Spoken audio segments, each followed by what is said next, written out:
Steve, you're freaking slack. I gotta blow you now to make you stiff. Hey guys, welcome back to another League of Primos weekly review. Another episode of Lopbar. A lot of fun stuff happened this week. A lot of high scores, a lot of very low scores, some disappointing games. And we're halfway there! That's right, I'm going to go over the standings, this and more, in this episode of Lopbar. Now I'm going to go blow Steve. Step right up, it's time to review. Gosh, can you finish, Steve? I'm sick and tired of blowing you. Your team stinks, well maybe that's you. It's L-O-P-W-R. Lopbar time! You stiffen up yet, Steve? That's what I thought. Anyway, that gets into our first game. We got almost all-stars versus Banana, McChuck and Johnson. And may I say, 3 weeks in a row with the same names. Gotta be a record for you.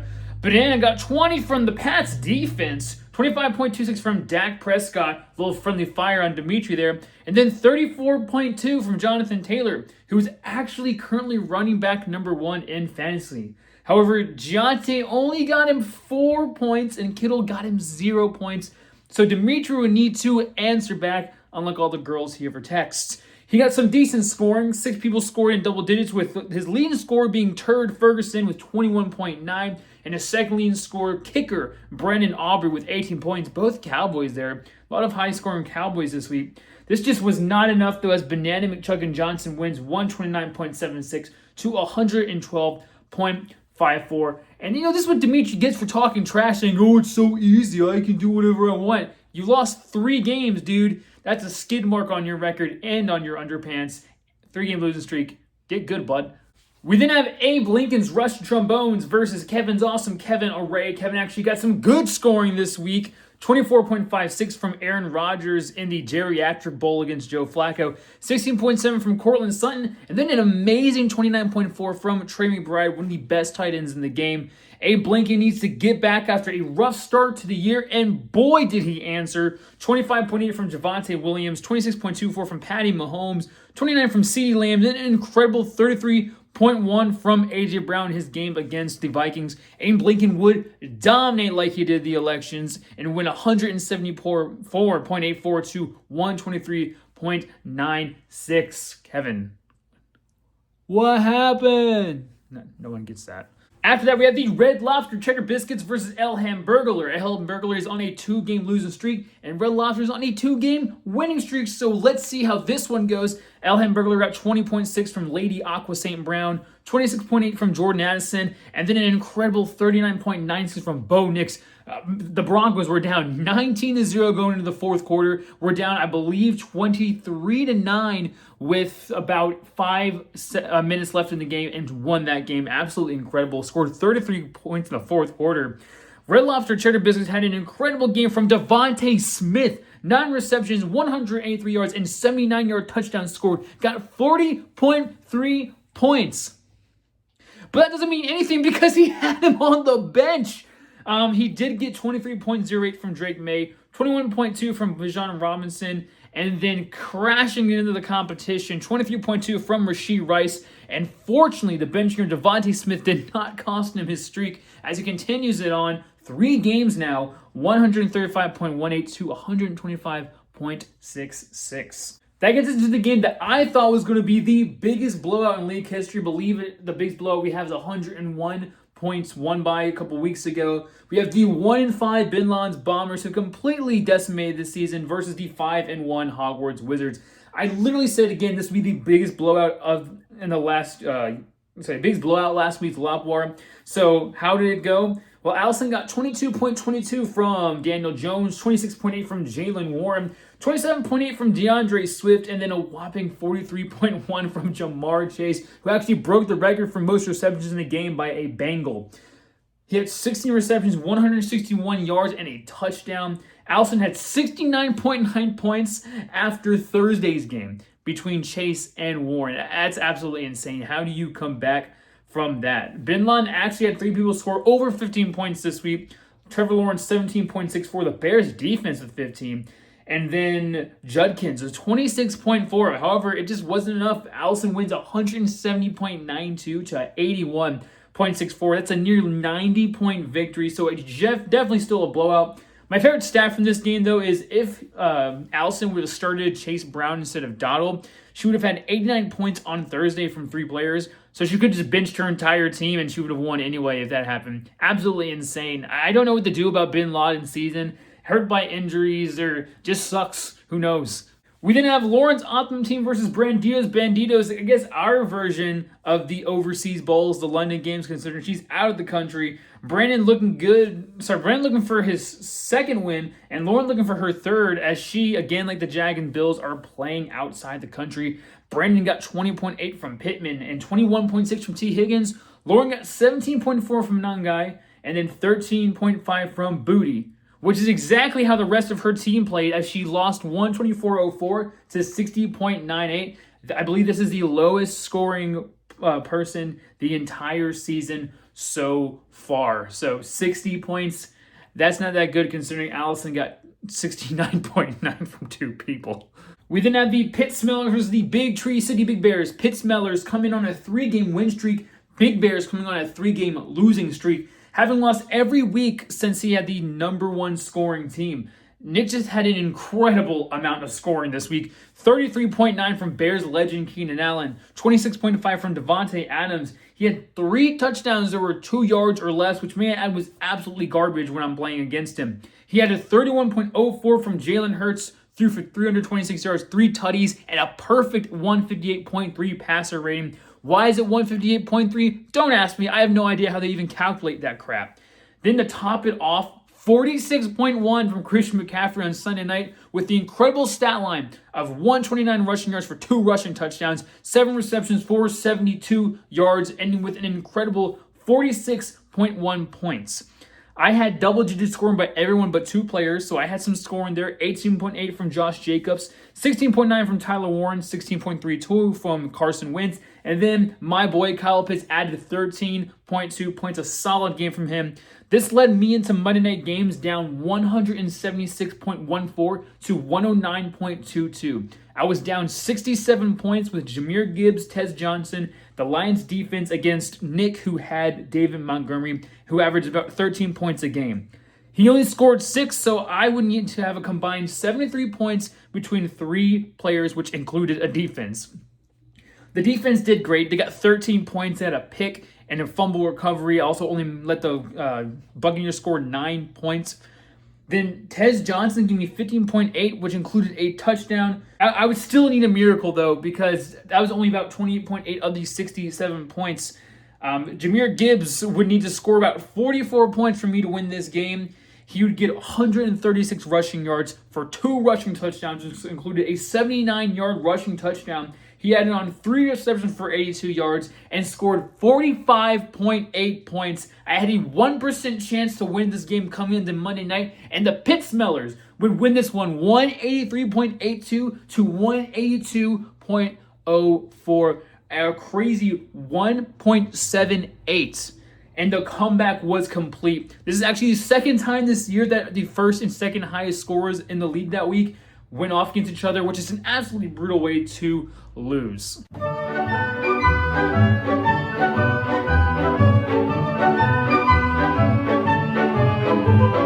So tell me, Nick, how are you feeling right now? Well, Doc, I just think this season couldn't go any worse. I have some of the best scoring in the league. My quarterback is quarterback 4. My running back is running back 2. I had 182 points, and I couldn't win. What do you want me to do, Doc? Yeah, I can see it right here. I mean, you scored 182 points. You have some of the highest scorers in the league. Your team isn't even playing bad. Yet you see yourself in a 4-game losing streak. Yeah, Doc, I just don't know what to do. Can you help me out, please? Yeah, don't worry. I got something for you. Let me just get your prescription real quick. That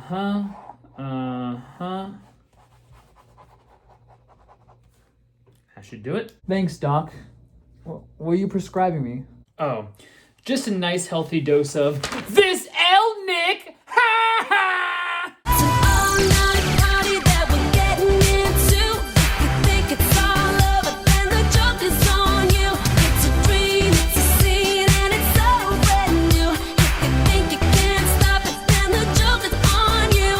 And after that beautiful dramatization, that's going to get us into our final game, the game of the week.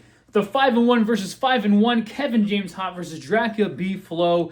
And may I say, this game was one of the absolute worst games of the week we could have ever had. No one scored above 95 points in this one. The game was the equivalent of biting into a raisin cookie thinking it was a chocolate chip cookie. Just very disappointing there. We got Justin Herbert getting 37.9 for Kevin James Hot, and then 31.3 from Jackson Smith and Jigba. However, he had 0 points from the following: Tutu Atwell, Jamison Williams, and Cam Little. 0 points from 3 players combined. Dracula B-Flow's high score was his defense with 18 points, and then at 16.8 from Tyler Kraft.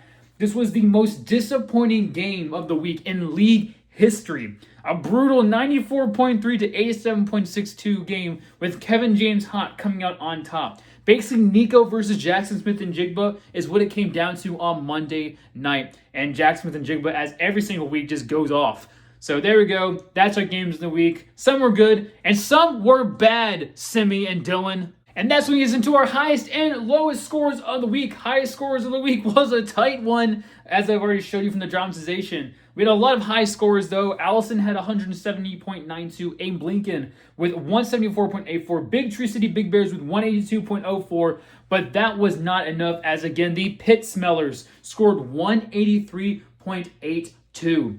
What will I say to the league? Well, I will say DJ Moore and Hollywood Brown are on the trade block. Please offer me a good running back for a trade. Thank you very much. Play the music. Oh, Jim, at the end of the line, oh, I'll make you mine. Oh, Jimma, Jimma, Jimma, Jimma, Jimma, Jimma, Jimma, Jimma, Jimma, Jimma, I love you. Oh, Jimma, oh, Jimma.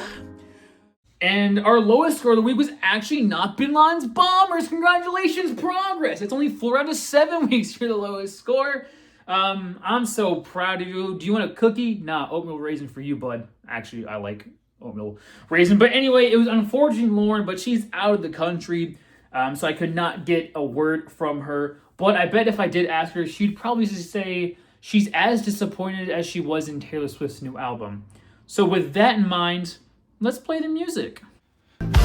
Travis Scott is huge, makes me wanna go hot too, if I'm not being direct. I'm talking about Travis and I having hot sex. His cock is huge, yeah, song. And this is going to get us into our League of Primos Torture Wheel. I won last week. Did I remind you guys I came back from 179 to 109? Crazy. But I came back from last week's game, so I have no punishment. So we start the wheel again. So if Allison beats me, which is unfortunate, I'm playing Allison this week considering my top score is on a bye, this will happen. If I lose, I must. Don't you dare. Greek yogurt bath! Hooray! I bet you're wondering, this probably seems like a treat to David. I have to actually be in a bath of it. I'm not sure how much yogurt I'm going to have to buy. I may have to check the bank account and the waif on that one. And like I said earlier, oh, we're halfway there. So that means the road to the playoffs. Again, we're halfway through the regular season, which is insane. Blink and you missed it. So we'll tell you guys how we are faring and where we'd be if the season were to end today. At the 1 seed, we'd have Hogwarts Wizards 6-1 getting the bye there. The 2 seed, Banana McChuggin Johnson 6-1. The 3 seed, Kevin James Hot at 6-1. 4 seed, we Pit Smellers at 5-2. We then have Dracula B Flow, the 5th seed at 5-2. We then have Almost All-Stars, the 6th seed at 4-3. And then the Red Lobster Cheddar Biscuits. They had, may I remind you, 0 wins 3 weeks ago. And now they are a playoff team if the season were to end today. So we have 5 teams who have a 5-2 record. Wow, David English. We have 5 teams who have a 5-2 record or better. This is incredible, which means it can be anybody's seeds. I didn't like that sentence. These are the people who are just out of the playoffs right now. We have 8 seeds: Abilene and Rusty Trombone 3-4, El Hamburglar 9-3-4. Again, They're 3 and 4, so they're just going off of tiebreakers right now. At 10 seed, we have Big Tree City Big Bears at 2 and 5. 11, Banditos at 2 and 5. 12, Lawrence Optimum Team at 2 and 5. And then 13 and 14, Kevin's Awesome Kevin Array at 1 and 6, and Ben Lon's Bombers at 1 and 6. There are 7 games to go. And the 7th seed... There are 7 games to go, guys, and the 7th seed of the playoffs currently is a 3-win team. This means there are plenty of games left for even a 1 and 6 team to make it to the playoffs. You're a trade away. You are a transaction away to getting to the playoffs. Just remember, you're only 2 games back at this point. There's 7 games left to play. It's a lot of wiggle room, a lot of way to move up and down. It may look like, Allison, Dylan, and Christian will probably lock up playing spots very early with all things considered. But you never know. One of them can go on a losing streak, and who knows? Maybe, they get caught for gambling and arrested like Chauncey Billups. And that gets us into everybody's most skipped portion of the videos. I can check. Who's busting? So Brandon at Saquon Barkley projected 18.34, scored 5.2, negative 13.14 back-to-back weeks with a bust. He drops from running back 14 to running back 16. It's not looking very good for you at that 2 spot there. Lauren, well, Josh Allen was on a bye, but it did drop him from QB2 to QB10 in that time. Jesse had Bajan, which was projected 28.96. Absolutely insane projection, by the way. Scored 21.2, negative 7.6. Almost a bust, but I'd take 21 points any day of the week. He does drop to running back 3. Nick Brust, CMC projected 23.3, scored 46.1, a whopping plus 22.8, and a major boom. Achilles Jumpty Dumpty, boom. I didn't even mean to wear that shirt like that, but hey, it works. This moves him up to running back 2. Allison, Justin Jefferson was projected 20.77. He only scored you 12.9 points, negative 7.87, almost a bust, and Jefferson actually dropped to wide receiver 13. My player, Jahmyr Gibbs, was projected 16.8 and scored 45.8, a plus 29 points, and a major boom this week. And then this actually moved him all the way up to running back 4 from running back 8. Nick had CeeDee Lamb, who's finally back from injury, projected 18.38, scored 29, definitely a boom in his first week back, and it jumped him from wide receiver 51 to wide receiver 38 because of that. Neighbors and Puka are now out, and now Neighbors is wide receiver 46, and Puka has dropped from wide receiver 1 to wide receiver 4. We didn't have Daniel. They had Yo Mama St. Brown, projected 19.3, and scored 29.6, a whopping 10 pinpoint difference there, and he stays at wide receiver 3. I'll give that a little bit of a boom there.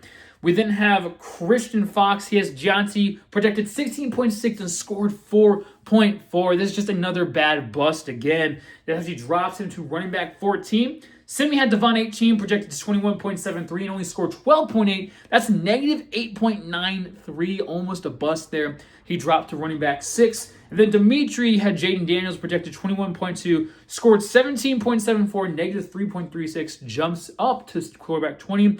Which stinks because Jaden Daniels is now out again. He is injured, which I was making fun of. Say, hey, somebody should trade in Matthew Stafford. Luckily, no one traded Matthew Stafford because he needs him this week.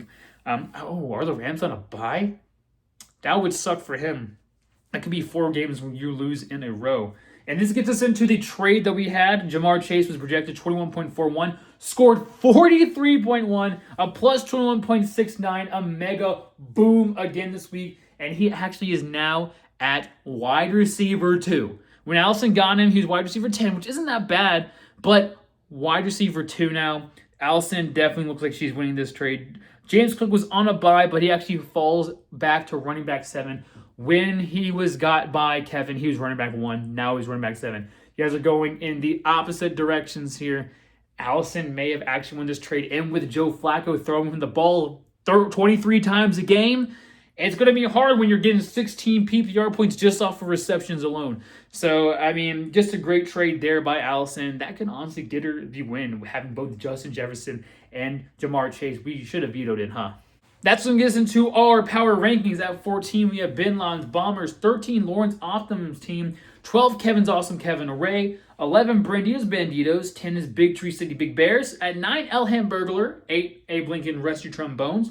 7 is Red Lobster Cheddar Biscuits. We then have 6 is Almost All-Stars Dimitri falling from grace after 3 straight losses there.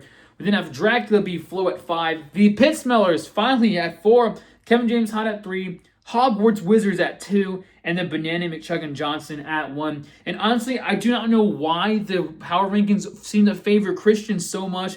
Not only did Allison win by 90, but scored 170 to Christian's 120 last week. Allison's also the 1 seed in the playoffs right now. So I really don't know why Allison keeps getting projected at 2 as the power rankings and Christian is 1. But hey, I don't do the power rankings at this point. It makes me just seem like a hater saying this. That's going to get us into our final part. This week's games, you have Red Lobster Cheddar Biscuits versus Abe Lincoln's Rusty Trombones. This is a matchup with people on the playoff bubble, both 3 and 4 teams. Red Lobster trying to stay hot with a 4th straight win, and Abe Lincoln trying to get to his 2nd straight win. We then have Brandy's Bandies versus Bin Laden's Bombers, a 2-5 versus a 1-6. I just think I don't see any hope for Bin Laden right now, but this is a great game for either one of those to win. Like I said, you're only a couple games back, so that means one of those guys is guaranteed to win. Yeah, that's how games work, David. Why do you even say that? We then have Lauren's Optimum Team versus Dracula B-Flow, both coming off losses, but a 5-2 versus a 2-5. Who knows, maybe an upset there. Lauren, if you see this, I will help you as much as I can with your fantasy team. At least if you can't get to a computer to actually change your lineup, just make sure to try to message me there. We then have El Hamburglar versus Kevin James Hot. Daniel started off 3-1 and has dropped 3 straight, while Kevin James comes in on a 5-game win streak. This should actually be a good game. Daniel's always been a great playoff or great fantasy contender there. So I really like this game. We then have Banana McChuggin Johnson versus Kevin's Awesome Kevin Array. A 1 versus 6 versus a 6-1. But hey, Christian has lost a game where he was undefeated versus someone with 0 wins. He's also lost a game versus an entire Cowboys team. So who knows? Christian loves to get upset for some reason, and I don't know why. This could be another one. We then have Big Tree City Big Bears versus Alma's All-Stars both on bad losing streaks right now. Big Bears on a 4-game losing streak, Alma's on a 3-game losing streak now. I'll be interested to see who busts the slumps. Remember, slump busters bust slumps, and you need your slump busted to bust that slump. And then gets us into our game of the week, the Pit Smellers versus Hogwarts Wizards. Pit Smellers, I'm on a 4-game win streak. Hogwarts Wizards on a 6-game win streak. Allison has not dropped a game since the first week of the season. She's hot. I'm hot. I mean,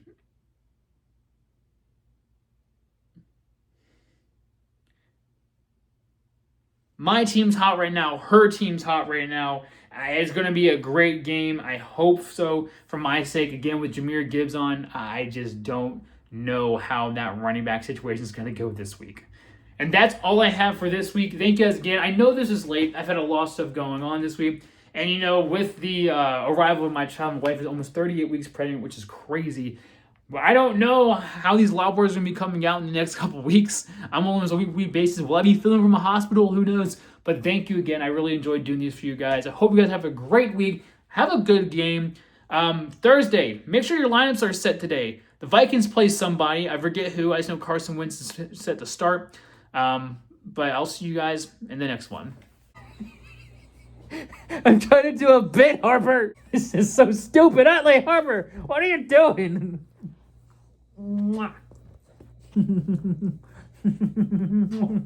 Oh, you're so precious.